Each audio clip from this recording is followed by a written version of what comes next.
This is Alive by Design, a human first disruption manifesto. I'm the author, Jean Hamilton-Ford, and I am reading from the book, Chapter 5, Designing for Energy, Not Efficiency. Your environment is not just where you live, it's the shape of your living takes. Pardon me, I'm starting early. Let's try that sentence one more time. Your environment is not just where you live, it's the shape your living takes. Every room, object, and rhythm is an agreement, not with the world, with yourself. And most of those agreements, you didn't consciously make them, they were absorbed, inherited, constructed on the fly when you were under pressure or trying to keep the peace. They settled in long before you had awareness to ask if they even belonged. That pile you keep stepping around, it's a quiet agreement to live with chaos. The constant ping of notifications, a contract with distraction.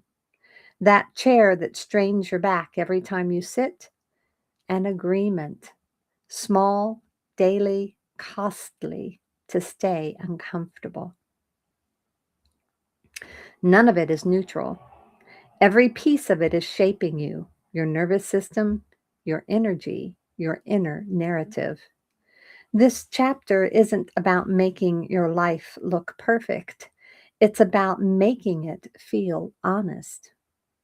It's about precision, choosing what stays because it supports you, releasing what doesn't, living in alignment with what feeds you back. Efficiency will offer you speed, systems, streamlined hacks to do more with less. But you weren't built to be a machine. You weren't designed to function. You were designed to feel. The hidden cost of tolerating. Every misaligned element in your environment is a slow leak in your energy, a drawer that sticks, a mess you've stopped seeing, a tone of light that wears you down. Like background apps quietly draining your phone, these small stressors seem insignificant until they add up to fatigue, frustration, or flatness. It could be your workspace scrambling your focus, or notifications that fracture your attention just enough to keep you from fully arriving. It might be a relationship that asks you to brace instead of breathe, or a calendar stacked with obligations that once made sense but no longer do. Yet you keep showing up out of duty instead of desire. For sensitive systems, nothing is truly background. Light, sound, spatial arrangement, emotional tone, these are not peripheral. They are the main signal. You're not high maintenance for needing a space that helps you breathe.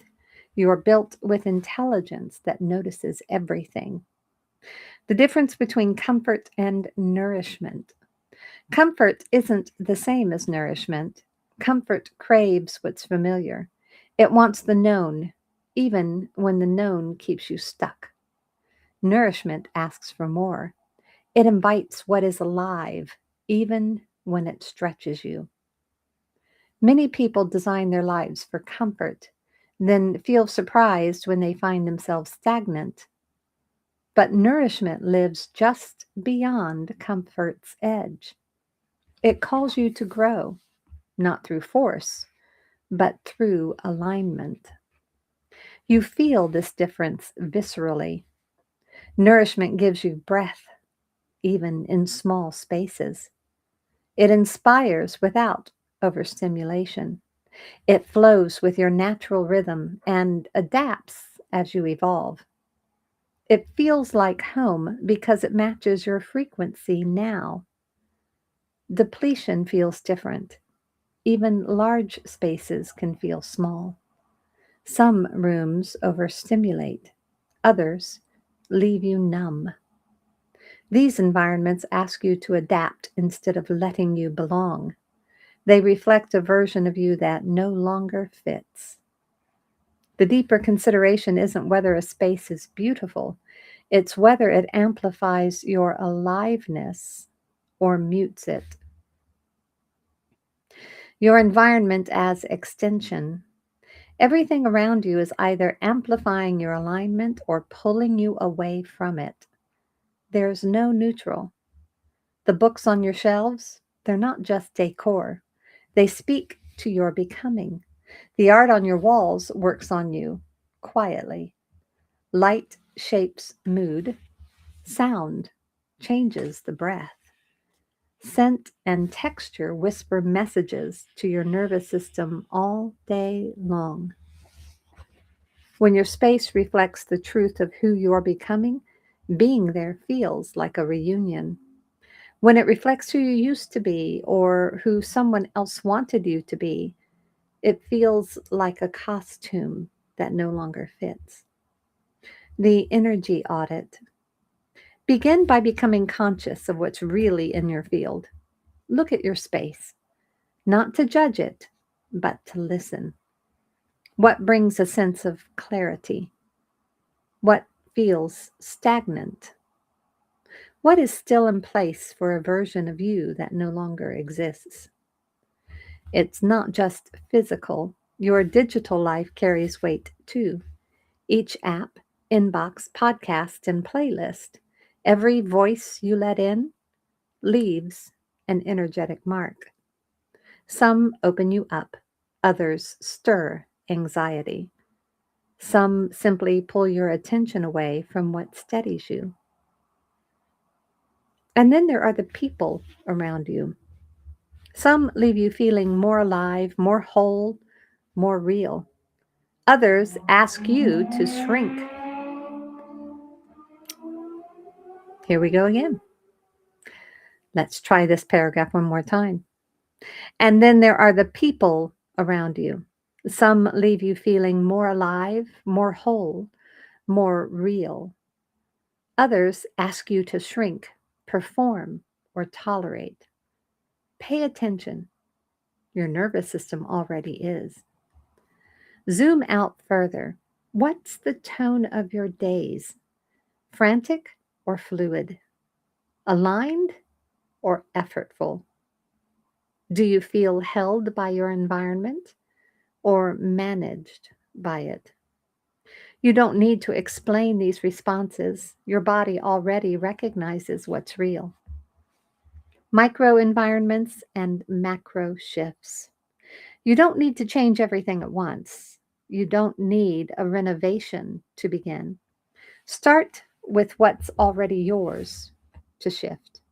Choose a micro environment, your nightstand, your desk, the spot where you drink your coffee, the chair where you catch your breath.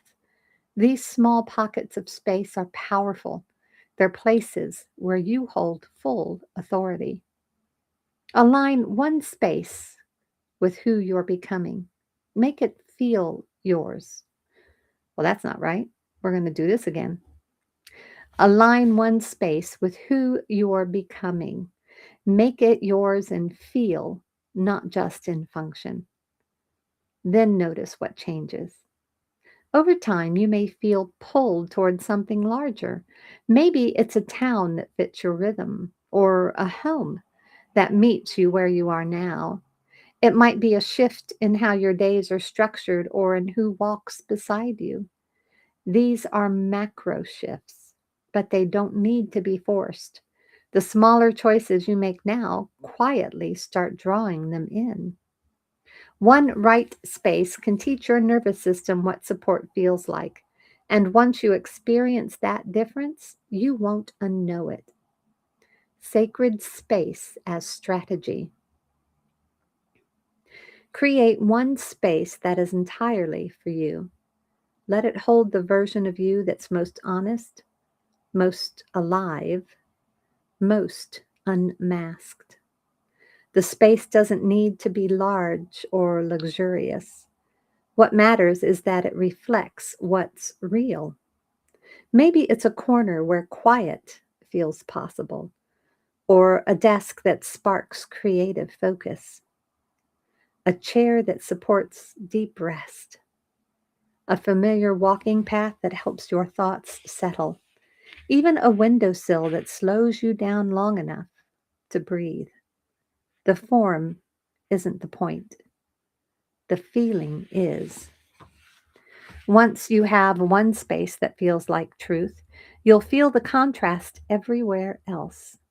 And that contrast will give you choice. This is where bracing ends and belonging begins. The permission to change. You don't need a reason to update your space. You don't need approval. But if it helps, here it is. You're allowed to change things, rearrange what's not working, release what no longer fits.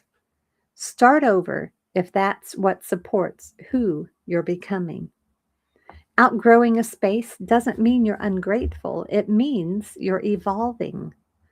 Maybe that means letting go of a gift that never resonated, removing art that no longer reflects your energy, updating layouts that worked once but not anymore, releasing furniture that doesn't honor your body, retiring tech that causes more friction than flow.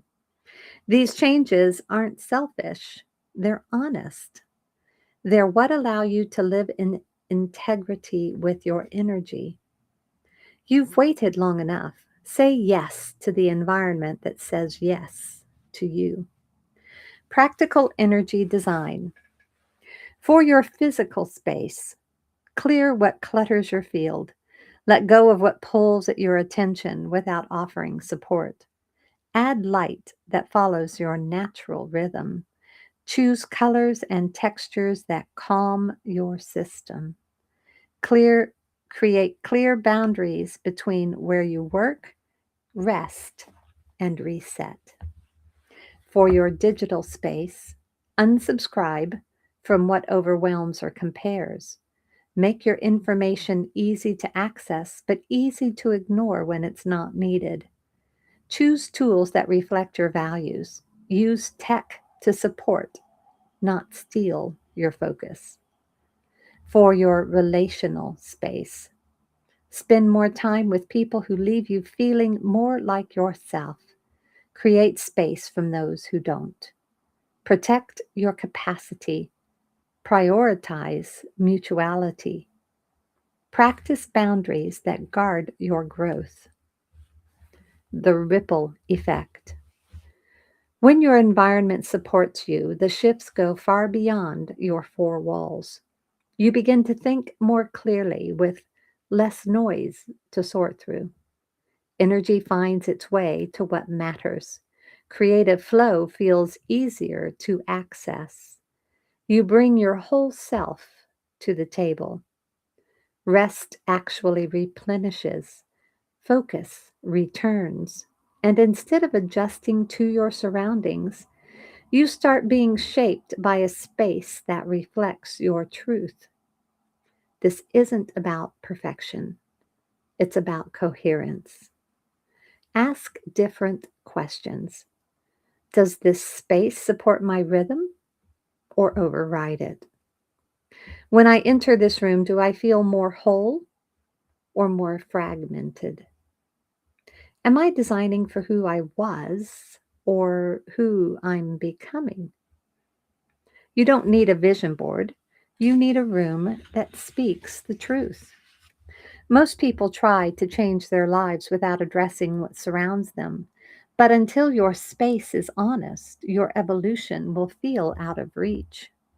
This is the moment to disrupt the trance of toleration, to stop adapting to the noise, to begin shaping your world around what restores you. This is spatial coherence. This is sacred disruption. This is you taking the room back. As you learn to design environments that support Rather than drain your energy, you naturally become more aware of all the other forms of input affecting your nervous system. The noise isn't just in your physical space, it's in the constant stream of information, stimulation, and digital input that fragments your attention. Next, we'll explore what it means to detox from the noise that's been stealing your presence. Reflection and practice. Let this be your invitation to notice what your environment has been teaching you about yourself. The honest assessment. Your space is always speaking. Look around right now. What is it saying about your relationship with yourself? Where do you see evidence of care? Where do you see evidence of neglect? Where do you see who you're becoming versus who you used to be? One small shift. Choose one microenvironment, your bedside table, your desk corner, the area around your front door. Spend 20 minutes making it completely aligned with who you're becoming. Notice what it feels like to enter that space afterward. The energy experiment. Pay attention to your nervous system in different environments this week. Where does your breathing naturally deepen? Where does tension appear in your body? Where do you feel more creative versus more drained? Let your body teach you about environmental alignment. The permission practice. What have you been tolerating in your pardon me. Let's try that one again. The permission practice. What have you been tolerating in your environment because changing it feels selfish, expensive, or complicated? What if taking care of your environmental needs was actually taking care of your capacity to show up fully for everything else? For the space sensitive souls, if you've ever been called picky about your environment, remember your sensitivity to space is information, not dysfunction. Environments affect you because you're awake to their influence. Trust that intelligence. Your environment is not just where you live, it's the way you live. Design it consciously. And we'll be back for another chapter very, very soon. Until then, my friends, thank you